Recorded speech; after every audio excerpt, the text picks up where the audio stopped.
Hey guys, welcome back to my channel, The Exotic Traveler. Today I am here with another unboxing of Apple's iPhone 11 Pro Max silicone case. My leather cover got old.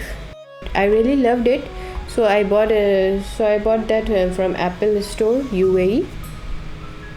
iPhone 11 Pro Max silicone case.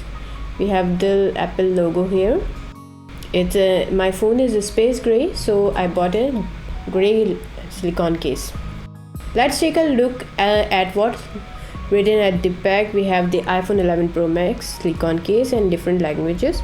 It's cost me 169 AED here in Apple UAE store. Apple has also leather cases, but I really like the silicone one because it looks so nice and that's not slippery.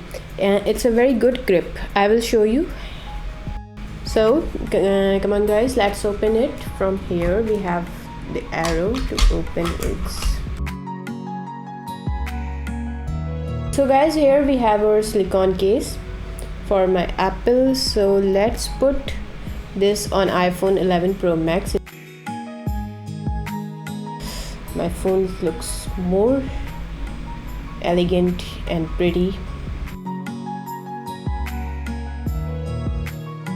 Here we have the Apple logo. Here we have the camera openings at the back. It is so much premium look case. You can see it looks so smart now, and I can easily carry in my hands. So we have on the right side we have the power button, and on the left side we have the volume keys and silent button. Okay, at the top we don't have any openings, you can see it. And at the bottom we have for the mic and speaker, and also the charging port. Okay guys, so that's all for now, and if you like my video, leave a comment, like and subscribe to my channel, The Exotic Traveler. It's a huge favor from you for my channel to grow. Thank you so much. Allah Hafiz.